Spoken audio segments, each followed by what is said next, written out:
కలిసొచ్చే కాలం వస్తే నడిచొచ్చే కొడుకు పుడతాడని వాస్తవంగా సుదీర్ఘ కాలం పాటు ద్రవిడ మున్నేట్ర కజగం డిఎంకేతో కలిసి సాగినటువంటి పరిస్థితి కాంగ్రెస్ పార్టీది.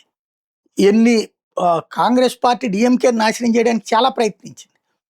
అయినా సరే డిఎంకే అంటి పట్టుకుని ఉండటం వలన ఆ డిఎంకే భిక్షే వీళ్ళకి వచ్చినటువంటి పార్లమెంట్ సీట్లు కానీ అసెంబ్లీ సీట్లు కానీ అక్కడ.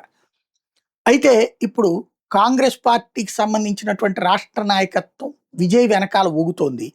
విజయ్ తండ్రి కూడా కాంగ్రెస్ పట్ల ప్రేమతో ఉన్నారు. కాబట్టి కాంగ్రెస్ 5 సీట్లు ఉన్నటువంటి కాంగ్రెస్తో పాటుగా డిఎండికే, కమ్యూనిస్టులు, అలాగే ఏఐఏడిఎంకేలో ఉన్నటువంటి వాళ్ళు వీళ్ళందరూ కలిసి విజయ్ దగ్గరికి వెళ్ళడానికి సిద్ధపడుతున్నారు.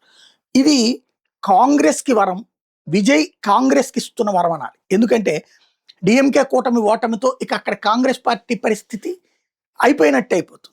కానీ దానికి మళ్ళీ లైఫ్ ఇచ్చి అందులో మంత్రివర్గంలో కూడా తీసుకుంటానంటున్నాడు విజయ్. తన కూటమిలో భాగస్వాముల్ని మంత్రివర్గంలో కూడా తీసుకుంటానన్నటువంటి ఆఫర్లు ఇస్తున్నాడు. దీంతో కాంగ్రెస్ పార్టీకి అతిపెద్ద లైఫ్ ఇచ్చినట్టు అవుతుంది. ఇప్పుడు 3 రాష్ట్రాల్లో ప్రత్యక్షంగా అధికారంలో 4వది కేరళ వచ్చింది. దానికి తోడుగా జార్ఖండ్ లాంటి చోట్ల మంత్రివర్గంలో సహచరిగా ఉంది. ఇప్పుడు తమిళనాడులో క్రిందటిసారి డిఎంకే కూటమిలో ఉన్న మంత్రివర్గంలో చేర్చుకోలేదు. ఇప్పుడు ఇస్తే బోనస్ అవుతుంది.